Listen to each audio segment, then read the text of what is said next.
Minus kay Tatay Digong. Of course, we understand that. Tatay Digong is Tatay Digong. He doesn't have to identify himself with Maisog.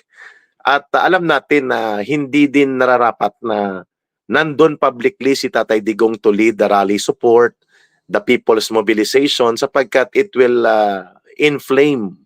Magpapalagablab yon ng mga reaksyon at kaganapan.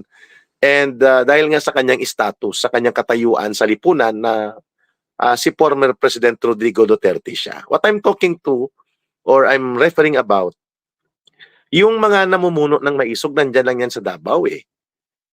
Gaano ba naman yon na magpakita sila ng solidarity of support sa kapwa nila Pilipino at mga Davaoenyo na dinadahas, inaatake, sinasaktan for 16 days in full public report. Mga media vloggers, media report,